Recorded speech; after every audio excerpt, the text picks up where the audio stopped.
Muy buenos días, pues por supuesto agradecer a Campus Virtual EAFIT y también pues a EAFIT Llano Grande, que de hecho fueron quienes me invitaron a esta actividad tan especial y chévere. Siempre es bueno hablar sobre el cine y compartir pues los conocimientos que yo tengo. Mi nombre es Manuel Zuluaga, soy comunicador audiovisual y multimedial de la Universidad de Antioquia y bueno, desde hace ya unos años me he especializado en cine, pero no tanto en la creación de cine, sino más bien en la mediación, como en procesos para acercar al público con las obras.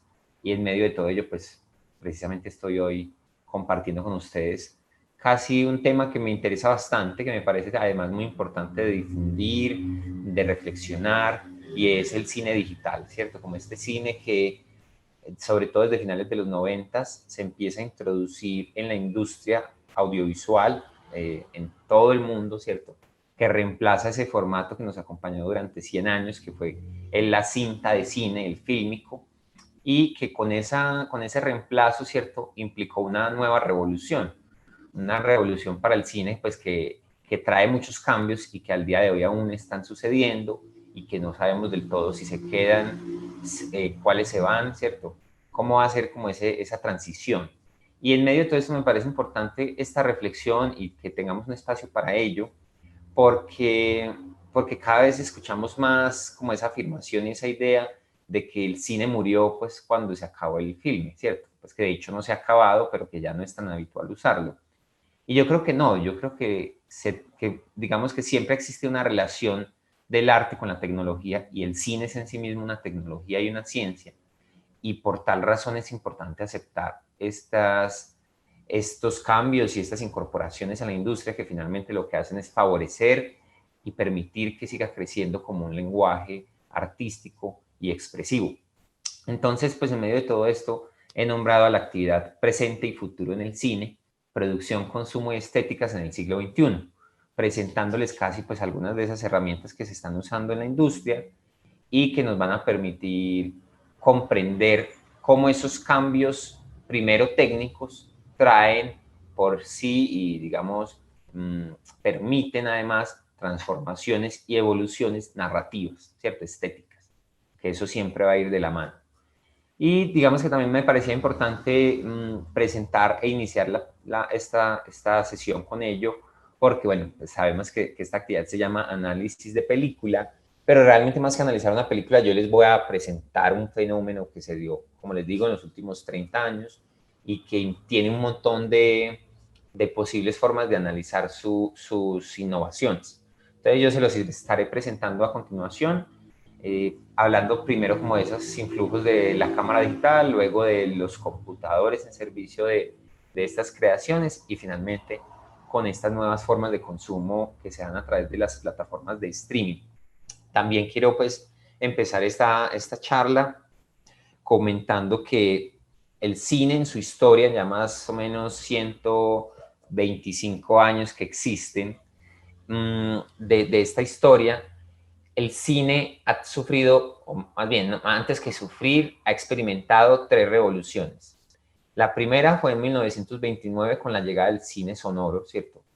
Recordemos que antes era mudo, no se podía sincronizar sonido con imagen, sin embargo en los escenarios y los teatros tenían algunas orquestas o intérpretes que iban acompañando en directo la película, ¿cierto? Entonces iban produciendo sonidos en directo que acompañaran estas imágenes, pero en 1929 se da ese cambio, se introduce el cine sonoro, se puede ya sincronizar imagen con sonido y eso pues consiguió que de alguna manera, primero, el cine se hiciese mucho más grande y mucho más comercial incluso porque, por ejemplo, en el cine mudo muchas personas que no sabían leer en aquel momento no podían entrar y se podían perder muchas partes de esta información, ¿cierto? En cambio, pues con la llegada del sonoro ya eso se democratizó y aumentó un montón la taquilla porque ya muchas personas, independiente de sus capacidades, podían comprender y seguir estos relatos. Pero también trajo otro tipo de cambios, como por ejemplo en esos primeros años del cine sonoro, entre 1929 y 1933, 35, también, digamos, tuvieron que adaptarse en un montón de situaciones. Empezaron a escribir diálogos que no fueran tan obvios, ¿cierto? Los actores que en ese momento tenían voz fea ya tenían que empezar a tener un entrenamiento de voz, una dicción, también habían trabajado durante el periodo mudo con muchos actores europeos que no tenían que hablar inglés, pero ya sí existía esa necesidad, ¿cierto? En fin, un montón de fenómenos pues que se dieron gracias a esa revolución, que fue esa primera revolución. Luego llegó otra revolución en los años 60. Esta fue una revolución, se conoce como el cine autor o la revolución del autor, y fue que desde Francia, con la revista Cahiers du Cinéma, que era escrita en parte por varios de los que vendrían a ser grandes realizadores del cine francés y de la nueva ola francesa, empezaron a consolidar la idea de que el cine responde a procesos autorales, así como sucede en la pintura, en la escultura o en la literatura, ¿cierto? Que detrás de grandes obras hay un artista que, digamos, persigue unos temas, unas obsesiones y crea un estilo entre cada obra. Entonces, así mismo funciona en el cine. Y esto permitió reivindicar la figura del director antes que la del productor y explicar y exponer casi que finalmente el cine, pues claro, tiene unos propietarios que son los que explotan los derechos patrimoniales y ese sería el estudio y la producción, ¿cierto? Y los productores, pero hay un autor moral, sí, creador, digamos, con esos derechos morales, que es el director o la directora de la película. Y eso implicó otra revolución porque entonces empezó a concebir el cine como un asunto allí artístico y darle una importancia, pues, de un arte de gran interés e importancia. Y finalmente entonces estamos en la última, en la tercera revolución, que sería esta, el ingreso del cine digital y el reemplazo del filme por lo digital. Es importante entonces, pues, para entender esta tercera revolución, como esos antecedentes que se fueron dando desde, de hecho, hace ya un rato, para poder ingresar, que la cámara digital se perfeccionase e ingresase en la industria, al punto tal de que hoy en día las cámaras digitales, no solo las de grandes formatos y precios, sino la de nuestros celulares, tienen una calidad muy bien lograda, casi como la del cine, la de estos filmes, ¿cierto? Estas cintas que vemos en esta imagen. Pues de hecho, precisamente yo les ponía esta imagen como para ilustrar y ejemplificar lo que había sido el cine durante tanto tiempo. Y eran estos filmes, estas cintas de cine que trabajaban pues como a través de un proceso químico, imprimían la luz en sus sales de plata. Estas cintas estaban hechas de sales de plata. Y bueno, allí pues se ven ejemplos como diferentes formatos, ¿cierto? Por ejemplo, las imágenes que ven a la izquierda, como esas cintas, son más de formatos caseros, mientras que, por ejemplo, esa que está en amarillo es un formato de sala de cine muy costoso. Y bueno, y las otras cintas que están a la derecha de esa son, por ejemplo, cintas de cine experimental, ¿cierto? Que jugaban más con formas y con experiencias visuales antes que con historias o actores. Entonces, bueno, así había funcionado ese cine, pero resulta que desde 1939 se inventó la televisión como un fenómeno de transmitir imágenes, ¿cierto? Que finalmente eso es la televisión, de llevar imágenes e información de un punto A a un punto B.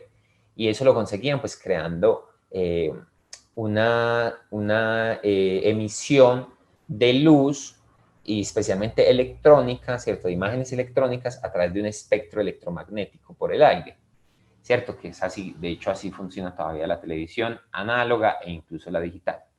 Pero entonces resulta que cuando ya pues empiezan a desarrollar esta televisión, no fue sino casi que hasta 1950-52 que se inventó la televisión como una forma de almacenar imágenes, ¿cierto? O sea, pensemos que casi durante 20 años la televisión solamente podía emitir de un punto A a un punto B, pero esas imágenes no quedan guardadas. Que eso es un fenómeno interesante porque, por ejemplo, si vemos la imagen acá inferior, esas eran como las primeras máquinas que se crearon para grabar la televisión, pero antes de ello tenían que hacer, por ejemplo, con una cámara de cine, grabar una pantalla de televisión y obviamente perdía mucha calidad y costaba un montón de dinero porque estas cámaras tenían un precio y la cinta también tenía un precio. El principio aquí importante es que la televisión, como ven en esa imagen superior, en ese GIF, funciona con esa creación de píxeles. Si lo notan allí, pues que está esta cámara pues a una velocidad muy reducida. Así es como funciona la televisión y es que hay un rayo eléctrico, ¿cierto?, que se forma de izquierda a derecha 512 líneas desde la parte superior de la pantalla hasta la parte inferior. Cada cuadro, o sea, cada cuadro significa que durante 30 veces por segundo se genera esa imagen con esas líneas, que es pues como el ejemplo que yo les estoy presentando ahí, ¿cierto? Un píxel está creando electrónicamente cada punto de información y esto está cambiando todo el tiempo porque es algo pues que nosotros, gracias a que nuestro ojo y digamos entre lo que el ojo recibe la señal de la luz y el cerebro procesa esa información, pues se crea como esta idea de continuidad en esa imagen. Sin embargo, realmente sucede como lo vemos ahí. Y al día de hoy esto es un principio que se mantiene. Entonces, esto también me parecía importante presentarlo porque es entender que el fenómeno del cine como fílmico imprimía la luz directamente en un cuadro. O sea, era imprimir inmediatamente. En cambio, aquí se está creando electrónicamente punto por punto en esa información, que es un fenómeno muy interesante y que de hecho pues nosotros mismos podemos comprobar, por ejemplo, cuando con nuestro celular queremos tomarle una foto de la pantalla del televisor o del computador, ¿cierto? Que se ve como ese tipo de efectos. Entonces, bueno, la televisión empezó pues a perfeccionarse cada vez más y termina en 1956 inventándose el VCR, es como el videocassette recorder, ¿cierto? Como para ya empezar a fijar esa información. No sería sino hasta casi el 62 que se inventa el VHS, que es ya un formato casero de esto mismo. Y esto es lo más importante en medio de todos estos antecedentes, y es que cuando el VHS se inventa, pues ya se empieza a democratizar el acceso a este tipo de información y imágenes en movimiento, y se empiezan a explorar muchas posibilidades con ello. Los primeros en hacerlo son los padres del videoarte, entre los que están, por ejemplo, Nam June Paik, un surcoreano pues, que migró a Estados Unidos y allí desarrolló su obra junto al grupo Fluxus. Y él, por ejemplo, empezó a experimentar grabando cosas, ¿cierto?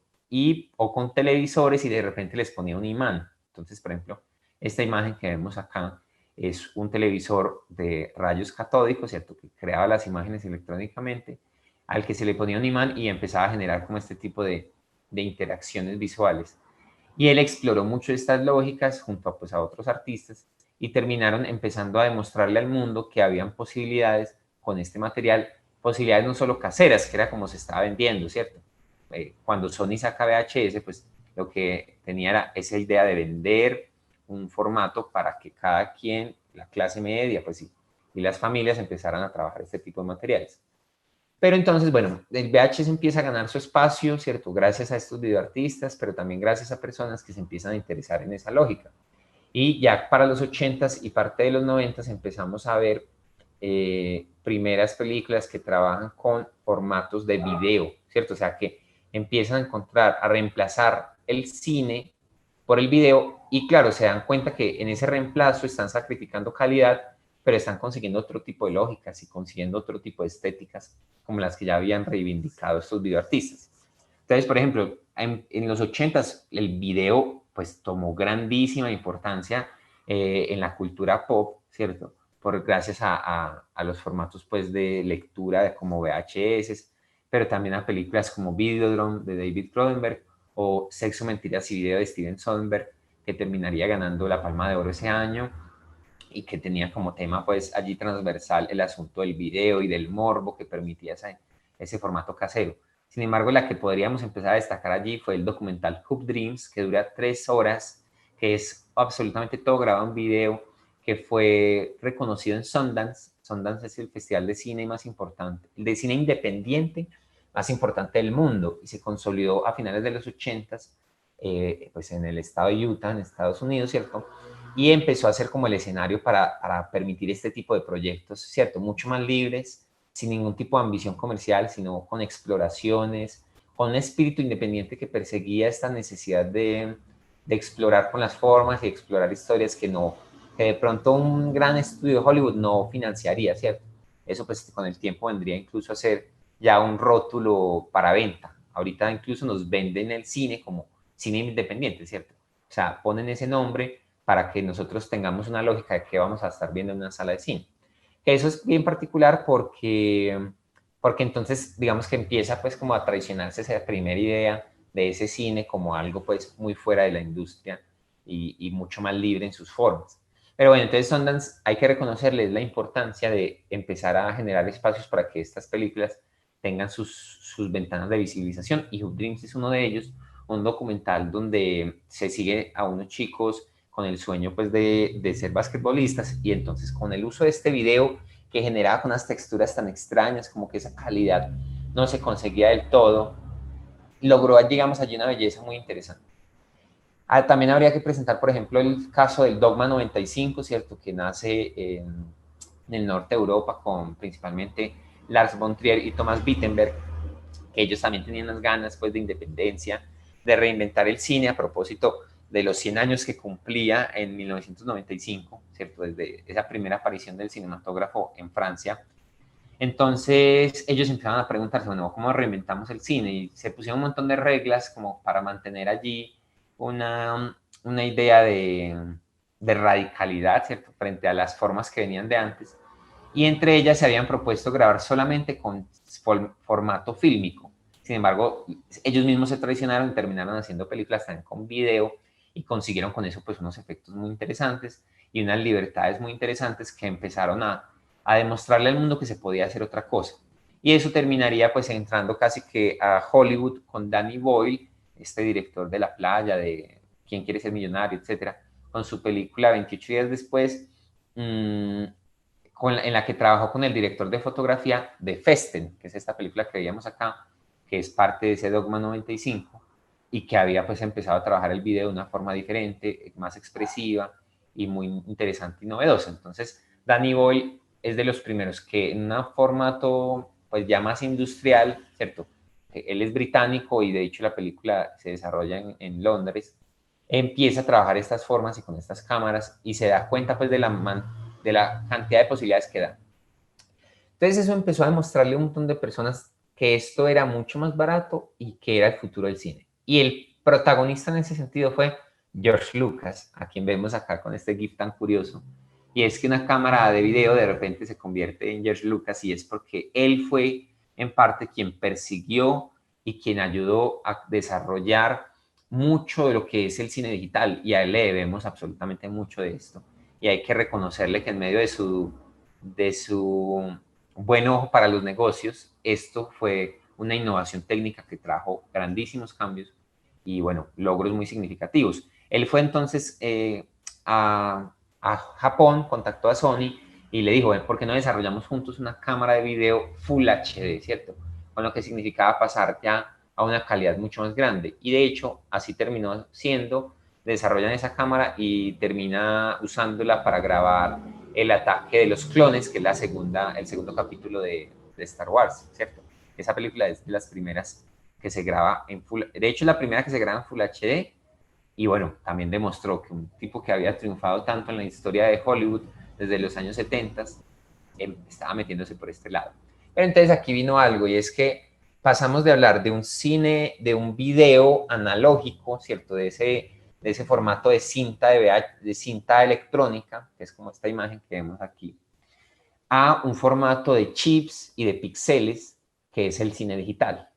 Y allí, pues independiente de lo técnico que puede ser la diferencia entre uno y otro, digamos que lo analógico graba información, eh, o sea, la luz la capta de una forma continua en píxeles, pues como generando estos electrones, ¿cierto? Que se imprimen en la cinta. Mientras que el chip del cine digital graba por píxeles y está lleno de píxeles verdes, rojos y azules, y cada uno está captando en su canal, es decir, en verde, rojo, azul, la luz, y todos juntos empiezan a crear esta dimensión del color y pues como el logro ya de la calidad visual, ¿cierto? Entonces, obviamente, entre más píxeles tenga un chip, más calidad puede conseguir. De allí que ya estemos hablando hoy en día de 4K, 8K y 10K, porque en un chip muy pequeño hay muchísimas más cantidad de píxeles.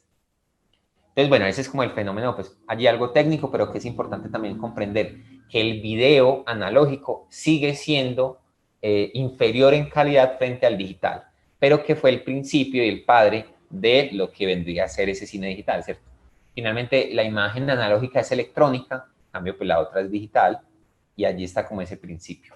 Observen esta gráfica, por ejemplo, que en Hollywood, a partir del año 2006, se empezó a rodar principalmente con cámaras de digital, y el filme que había pues gobernado toda esta industria durante tanto tiempo empezó a descender. Hoy en día pues hay como algunos autores que aún defienden el digital, ¿cierto? Entre ellos, por ejemplo, Christopher Nolan, que es tan destacado, pero hay otros que en cambio se mantienen firmes con el digital, ¿cierto? Nolan es filme y, por ejemplo, David Fincher, que es otro destacado, es digital. Y cada uno pues le encuentra posibilidades a eso.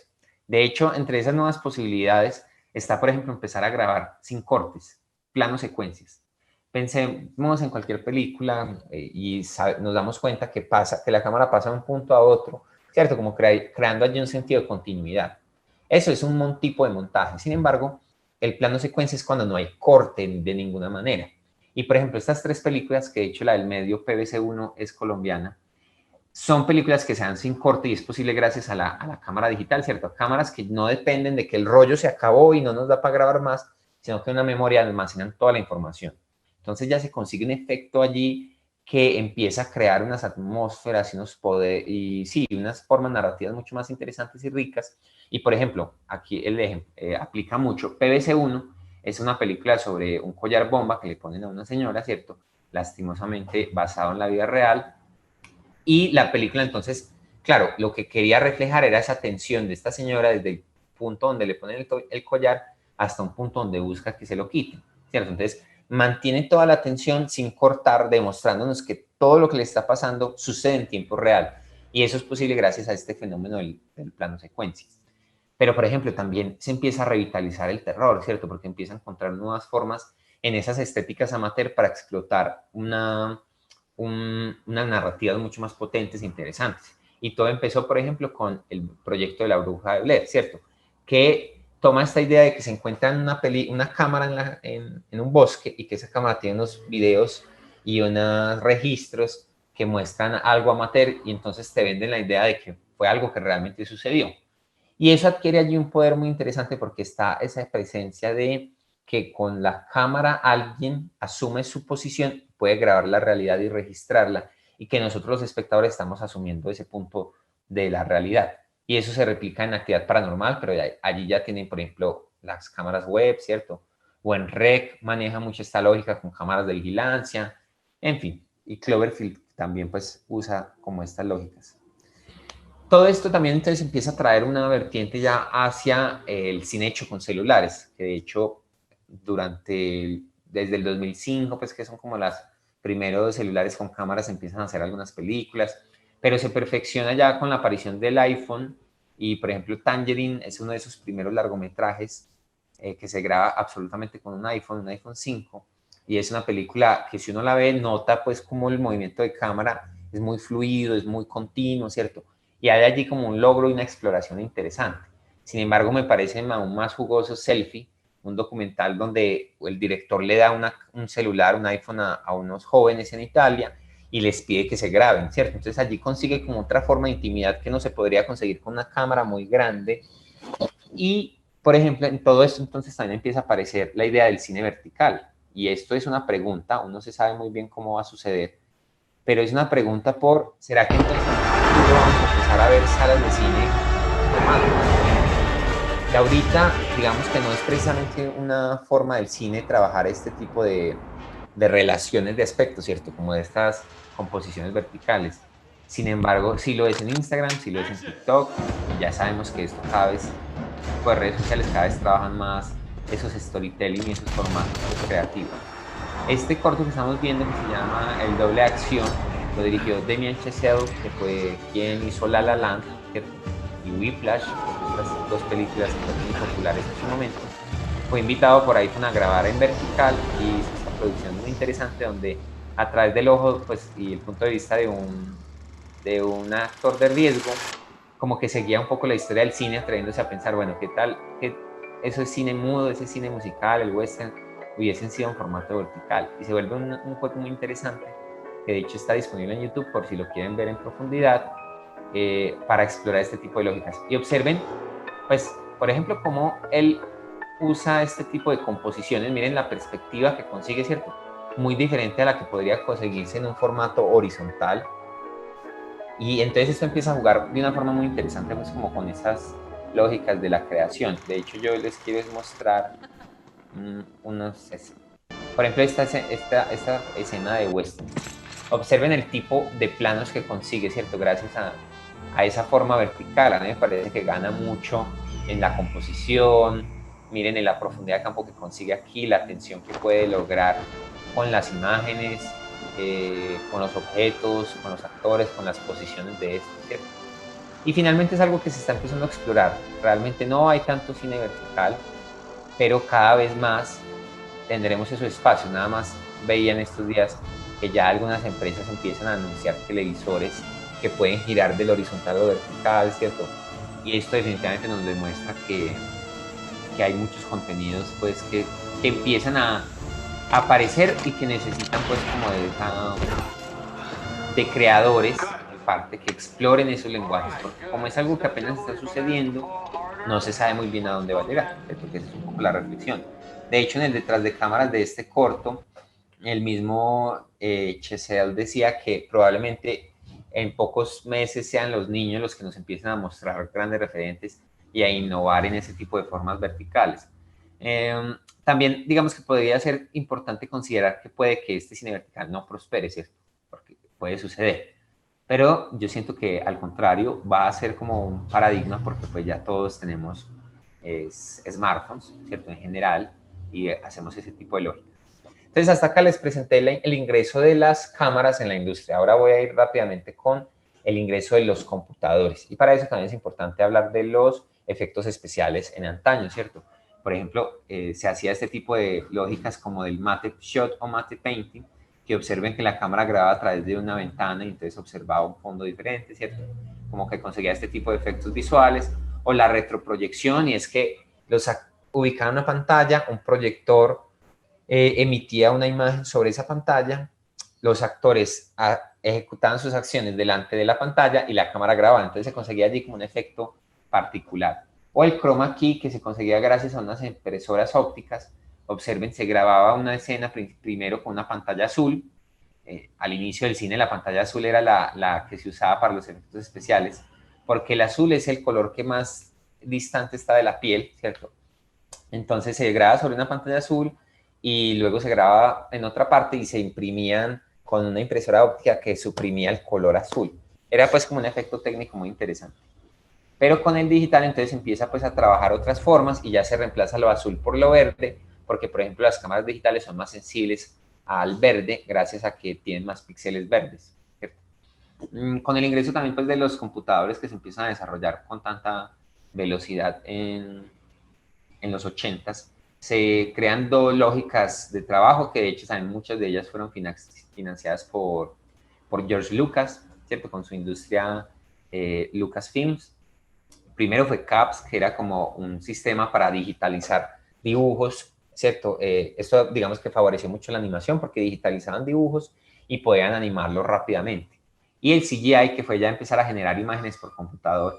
La imagen que vemos a la derecha, ese GIF del joven Sherlock Holmes, es el primer personaje hecho por CGI, pero en cambio la otra película de Abyss, observen esa calidad, pues una cosa de los 80 ya tener esa calidad en este tipo de composiciones, ¿cierto?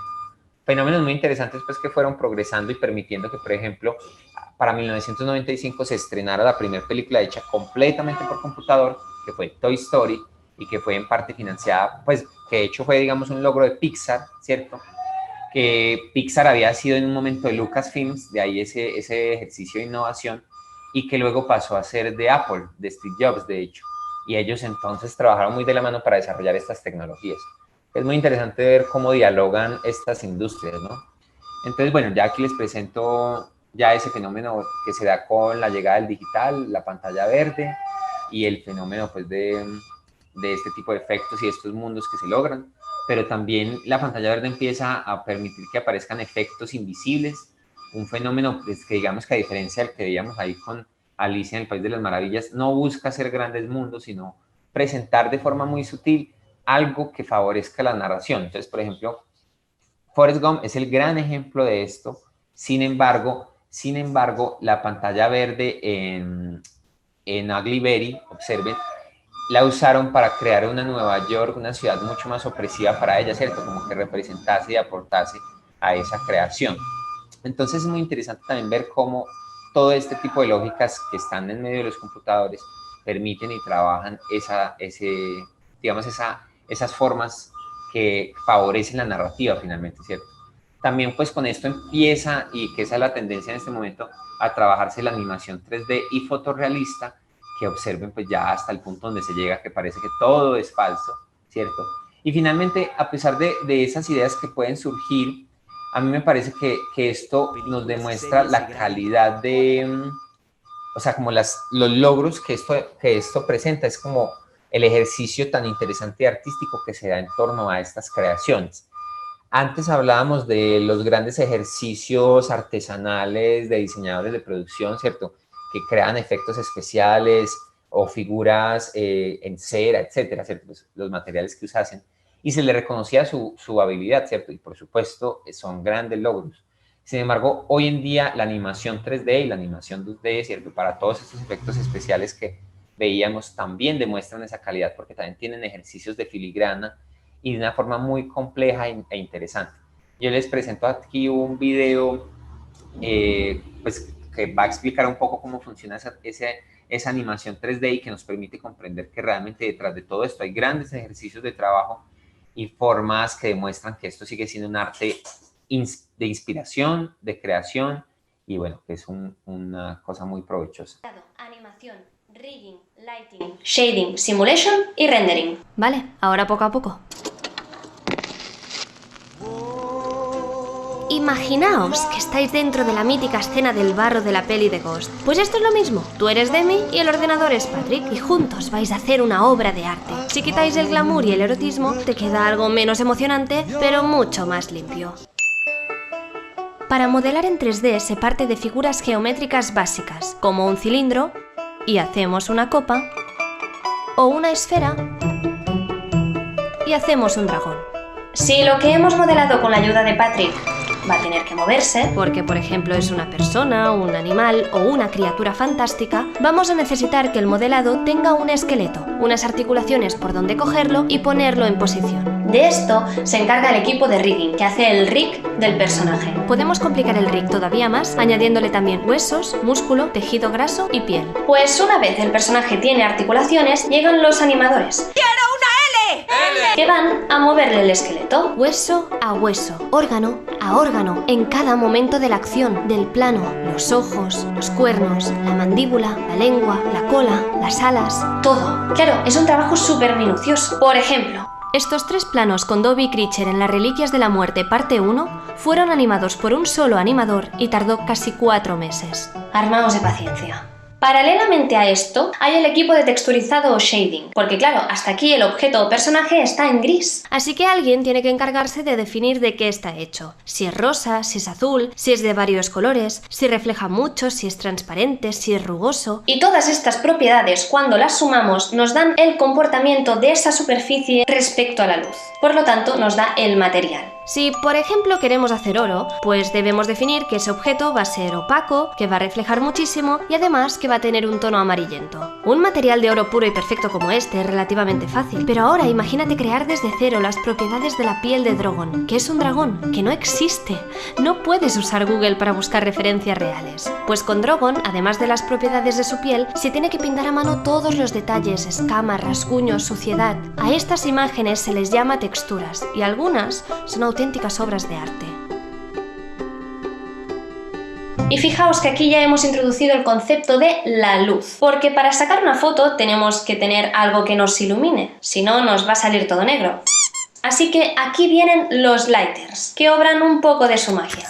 Encender las luces. Pero no solo eso, ya sabemos que la luz es muy importante en el cine. Nos puede evocar un estado, una emoción, incluso una época. Así que los lighters son como los dires de foto, pero en el mundo del 3D. Y además, su trabajo ayuda a la verosimilitud. Si tenemos que añadir, por ejemplo, a Creature en la cocina de los Black y hemos grabado a Harry interactuando con un actor, el Creature en 3D tiene que tener una luz idéntica a la que había en rodaje. Si no, no nos vamos a creer que Creature está allí.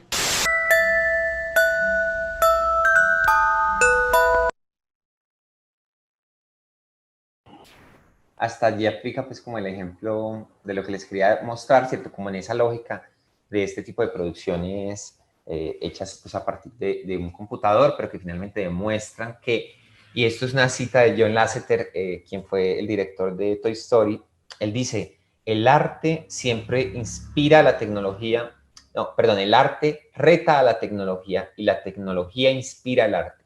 Y es porque siempre están en diálogos allí y finalmente esa es la esencia del cine, ¿no?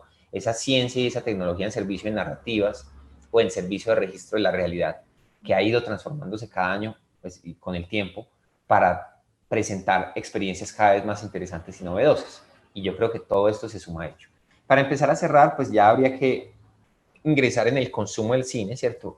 Sobre todo me parece importante presentarles, por ejemplo, una noción que durante, digamos, desde los 80 se consolidó una forma de consumir cine que tiene que ver con la forma en que se vende el cine. Y es que cuando se estrenan las películas, se estrenan, digamos, durante 4 meses en salas, luego iban a un DVD o a un Blockbuster, ¿cierto? Estas salas, estas tiendas de alquiler, luego pues pasaban a internet o a televisión, etcétera, ¿cierto? Ese es el consumo que se manejaba en esa época. Sin embargo, pues con el ingreso de Netflix como una gran empresa que produce cine y que inmediatamente estrena sus películas en plataforma antes que en salas, ya a veces depende de la película, las estrenan en los dos sitios al mismo tiempo, toda esta lógica empieza a cambiar y entonces empieza a cambiar también la forma en que nosotros los espectadores consumimos el cine, ¿cierto? Y en que esa industria se da. Hay muchas plataformas, sin embargo, el monopolio claramente lo tiene Netflix. ¿Por qué? En parte esto se debe a que primero ellos producen, o sea, desarrollan las ideas, las hacen, las distribuyen, tienen la plataforma que hace que llegue al resto del mundo y las exhiben, que es precisamente esa plataforma. Pero además le invierten miles y miles de dólares a la publicidad de cada película, o sea, que llenan absolutamente todos los escenarios para que nosotros solamente sepamos que existe Netflix. Y de hecho Netflix es una empresa que trabaja, o sea, cada año supuestamente pierden más plata de la que ganan. Y es porque a largo plazo lo que buscan es conseguir rentabilidad en sus acciones, rentabilidad en su negocio y precisamente llegar a un punto donde tengan el monopolio absoluto del mercado. Y por tal razón es importante entonces empezar a reflexionar sobre esto. Digamos que no digo que Netflix esté mal, me parece que de hecho es una oportunidad muy interesante para que grandes directores sigan haciendo sus propuestas, para que muchas personas sigan accediendo al cine. Sin embargo, hay la necesidad de empezar a conocer otro tipo de plataformas que se empiezan a especializar para presentar otro tipo de contenidos y nosotros así, pues cambiar nuestro menú un poco, ¿cierto? Atrevernos a conocer y abrirnos sí, a conocer otro tipo de producciones. Netflix, digamos que tiene mucha variedad, pero por ejemplo, plataformas como Movie, que también es muy buena y que está en Colombia, presentan cine de autor y cine de arte y ensayo, igualmente Criterion Collection o las que vemos acá abajo, RTVC Play, Movies, Retina Latina y Bunet, son plataformas colombianas que tienen mucho contenido latinoamericano y mucho cine local que en este momento, pues tras la pandemia, va a ser más importante que nunca seguir apoyándolo para que la industria se mantenga a pesar de esta crisis tan tremenda pues, por la que está atravesando. Y en medio de todo esto, entonces, las plataformas de streaming, además de presentar ese asunto del mercado, también empiezan a presentar formas como el cine se va a terminar transformando. Por ejemplo, ahorita con la pandemia, Warner iba a estrenar Trolls 2 en salas, pero no se esperaron y lo estrenaron directamente en plataformas y terminaron consiguiendo mucho más dinero que lo que hubiesen conseguido en salas. Y eso les demostró que entonces hay que eso, digamos, les dio una idea y es, de ahora en adelante vamos a estrenar al mismo tiempo en salas y en plataformas. Y eso claramente alteró a un montón de empresas exhibidoras en Estados Unidos que dijeron, no vamos a volver a poner películas de Warner. Y eso allí presenta entonces esos primeros cambios. Pero otros cambios que aparecen son, por ejemplo, esta imagen que seguramente algunos no vieron el año pasado cuando se estrenó El Irlandés, la película de Scorsese que dura casi 3 horas y media, y presentaban como ver El Irlandés como si fuese una miniserie, ¿cierto? Entonces te decían, de tal minuto a tal minuto ves esta primera parte y ahí puedes pausar y luego ves el resto. Entonces eso nos hace pensar, una película que normalmente está hecha para que se vea de seguido en una sala de cine, al verla así, ¿cómo cambia la experiencia de consumo, cierto? ¿Cómo cambia la experiencia de seguirle el hilo a la historia? Y sobre todo, cómo entonces el realizador, en este caso Martin Scorsese, uno de los grandes directores de la historia del cine, tiene que empezar a pensar también relatos donde él sabe que el espectador va a pausar la película en algún momento, ¿cierto? Donde tiene que tomar descanso. Entonces empieza a manejar diferentes valles como dramáticos, ¿cierto? Como llego a un punto dramático y luego lo bajo. Y maneja como estas lógicas. Seguramente Scorsese lo pensó, ¿cierto? No sabemos si así fue. Pero todo esto entonces empieza a alterar la forma de consumo del cine. Y la reflexión frente a esto finalmente es salas versus plataformas, ¿cierto? ¿Cuál es mejor? ¿Cuál es más cercano al cine? Y alrededor de esto hay una nostalgia muy grande, ¿cierto? Como, el cine solamente se disfruta en pantalla gigante. Yo creo que no, yo creo que el cine se puede disfrutar en cualquier tipo de pantalla. Lo que cambia finalmente es esa forma de comunión con las otras personas. Es decir, el cine en sus inicios se consolidó gracias a que podíamos ir a una sala junto a otras personas, amigos o no, conocidos o no, a disfrutar una historia que nos iba a contagiar de risa, ¿cierto? Que si de repente a mí me da risa, entonces al que está al lado también. O si a mí me da miedo, al que está a mi lado también, ¿cierto? Esa experiencia comunitaria es muy importante para el cine y esa es la que se va a perder, pues, si nos quedamos solo con las plataformas. Entonces hay la necesidad de mantener vivos como esos dos accesos, ¿no? Y yo creo que quizás a lo que debe ir el cine y la industria en general es a mantener, pues, como esa convivencia entre ambas. Finalmente también pues el cine y ya se abre a un lenguaje amplio. Ahorita no se habla de lenguaje cinematográfico, sino de lenguaje audiovisual, porque ya digamos que en medio de todo esto ingresan los videojuegos, ingresa televisión, publicidad, YouTube, etcétera. Y en medio de toda esa apertura, pues empiezan también a aparecer tecnologías que dialogan mucho con el cine y con lo audiovisual y que están allí pues en servicio de nuevas exploraciones, pero también de incluso estrategias de promoción. Entonces, por ejemplo, la realidad aumentada, que videojuegos como Pokémon Go o los filtros de Instagram aplican eso, ¿cierto? ¿Cuántas veces no hemos visto un filtro de Instagram con publicidad de Batman, por ejemplo? El Full Dome, que es una experiencia en domos, como si se tratase de un planetario y te proyectan una película que es inmersiva, ¿cierto? Entonces es una pantalla extremadamente grande en la que vos estás inmerso en medio de todo ello. La realidad virtual, que hace uso de estas gafas y que nos permite adentrarnos en una experiencia donde nosotros somos el protagonista y somos el punto de vista, o los videojuegos donde uno toma elecciones, ¿cierto? Donde uno mismo decide para dónde va el personaje, qué va a hacer. Y que en esa lógica pues han empezado a aparecer mucho tipo de producciones interactivas o de cine 2.0. Y el gran ejemplo pues sería Bandersnatch, ¿cierto? Este episodio de Black Mirror que está disponible en Netflix y que uno va seleccionando diferentes caminos. Hay muchas más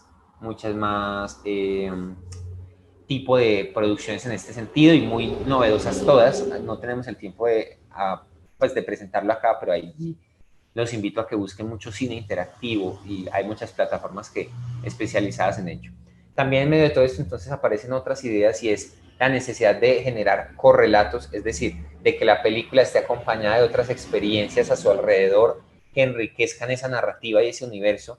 Y para ejemplificar esto, pues les presento el universo de Marvel.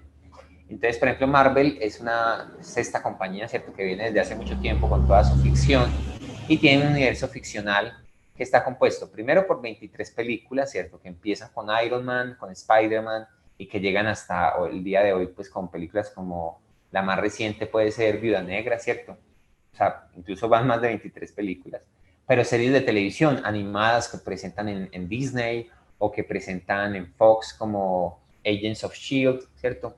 También están obviamente los cómics, que son como la base de la que sale todo esto.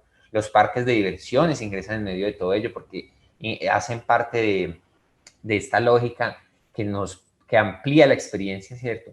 También el merchandising, sean objetos, juguetes, llaveros, todo sigue ampliando ese mundo. Todo hace que este mundo sea más y más grande en relación a una idea inicial, pero que todo se compone de un universo. Los videojuegos, las redes sociales o incluso los fans, espectadores que asumen un rol creativo de prosumidor, ¿cierto? Como de ese que produce y consume y que crean blogs, canales de YouTube, wikis, fanfics, que son como estos escritos hechos por fans, ¿cierto? Donde se atreven a imaginarse otro relato que aparece entre líneas, ¿cierto? Como un final diferente para Iron Man, por ejemplo. Cosas así. Y entonces todo esto hace parte de lo que se viene a conocer como transmedia, y es que a través de diferentes medios, sean literarios, parques de diversiones, cine, televisión, videojuegos, etcétera, un universo comparte, pues digamos, se comparte en medio de todo ello un universo ficcional y se empiezan a presentar relatos entre sí. El gran detalle con el transmedia es que uno puede solamente ver los cómics y no tiene que ver las películas para entenderlo, ¿cierto? Como que cada uno funciona de forma fragmentada. Mientras que, por ejemplo, conceptos como el cross-media sí necesitan que vos veas en cada uno para poder llevar un hilo, ¿cierto? Entonces hay allí como unas diferencias. Y finalmente, pues el hipertexto entra más como esas formas que vienen del hipervínculo, ¿cierto? Y es como de relacionar una cosa con otra a través de, no sé, que es el mismo actor, el mismo director, el mismo personaje, etc. Aquí entonces aparece una pregunta y es, ¿lo transmedia es una estrategia para vender o es una narrativa que amplía esa ficción? Y yo creo que es más una estrategia realmente, porque finalmente sirve para seguir explotando comercialmente una obra y para darle mucha difusión. Al punto de todo esto es que, por ejemplo, cuánto valió hacer Avengers la última, ¿cierto?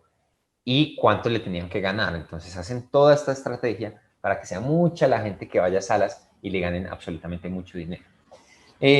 Finalmente también pues con todo esto aparece la democratización de los medios, ¿cierto? El acceso y que se bajen los costos de las cámaras y de estos equipos de edición permite que entonces comunidades indígenas, afro, personas que normalmente no han sido protagonistas en nuestros relatos, ellos mismos empiezan a hacer sus producciones, pero que también encuentren formas diferentes de producirlas, ¿cierto? Como este concepto de cineminga que ha sido desarrollado ya en algunas películas en Colombia y que absolutamente todo un pueblo aporta en especie o con dinero a financiar una película.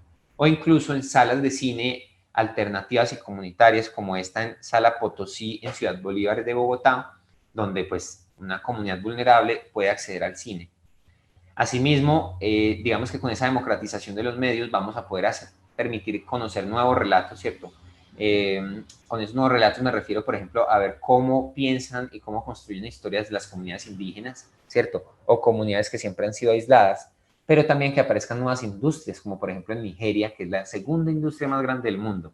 La primera es Bollywood en la India, la segunda es Nigeria, pues con Nollywood, que así se llama, así se hacen llamar, y la tercera vendría a ser Hollywood. De hecho, Nigeria es una industria muy próspera que le da mucho empleo pues a los nigerianos, esta industria del cine allá, que empezó en un momento, o sea, el gran detalle con Nollywood es que ellos empezaron a hacer cine con video y con digital, entonces, claro, empezaron a presentar historias muy de su idiosincrasia y a encontrar formas de sistematizarlo, de conectar con el público nigeriano y africano del exterior, y eso permitió que creciera mucho esta industria. Incluso al día de hoy pues tienen sus propias plataformas de streaming que le hacen la competencia a Netflix, como Airoko TV, que es su plataforma, y que observen esta idea tan interesante. En Nigeria muchas personas no pueden acceder a internet, pero sí pagan la plataforma, entonces hay casetas por todo el país donde pueden descargar películas, ¿cierto? O sea, ellos acceden a esta caseta, los conectan a internet porque están pues ya con la suscripción y pueden descargar películas para ver en su celular, en su computador desde su casa. Es una idea allí muy potente. Y bueno, con esto me despido presentándoles, insisto, este mundo del cine digital, esas producciones estéticas y consumos que se están dando en medio de todo este paradigma y que nos permite finalmente entender que el cine está cambiando para bien, me parece a mí, en la medida que podremos ver más y más producciones diferentes, que se democratice todo esto y que finalmente esos avances tecnológicos siempre van a estar en servicio de las narrativas. Yo creo que ese es el gran ejercicio del cine. Y con esto me despido. Muchísimas gracias por acompañarnos. Pues yo creo que fue muy provechoso este ejercicio. De hecho, podría concluir, pues allí les dejo mi mail, pero también puedo concluir con un video adicional, dura 3 minutos, y con esto cerrar la charla. Este documental dirigido por Martin Scorsese llamado Cine Americano a través de los ojos de Martin Scorsese, en algún punto llega y entrevista a sus amigos con los que desarrolló este nuevo cine americano en los 70, ¿cierto? Que revolucionó el cine para siempre. Entre ellos está Francis Ford Coppola, George Lucas y Brian De Palma. Y en sus palabras vamos a dejar vamos a concluir y a resumir todo lo que yo he dicho hasta este momento. Y también es una evidencia de que estos grandes maestros del cine reconocen el valor y la importancia del cine digital, ¿cierto?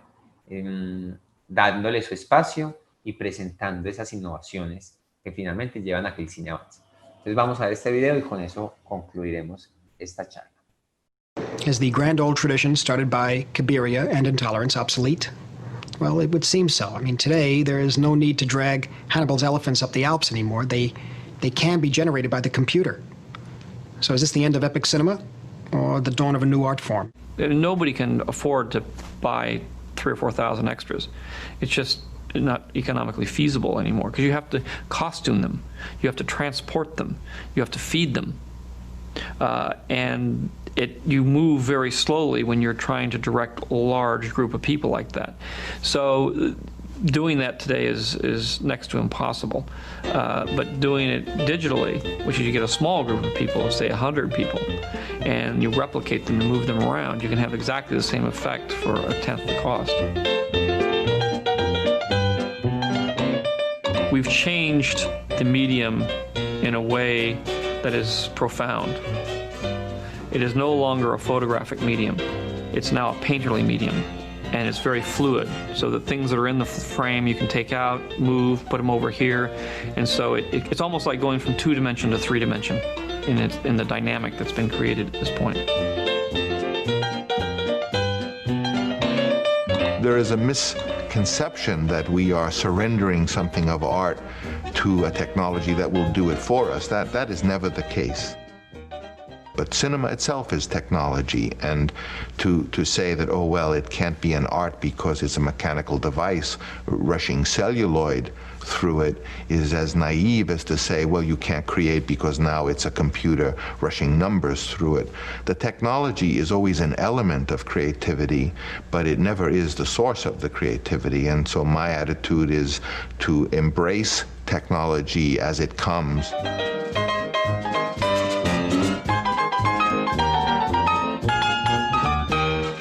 In any kind of art form, you're creating an illusion for the audience to look at reality through your special eye. Camera lies all the time. Lies 24 times a second. Bueno, con eso fue todo en esta sesión. Muchísimas gracias por estar aquí pendientes, acompañarnos y bueno, gracias por supuesto también a Nafit por invitarme.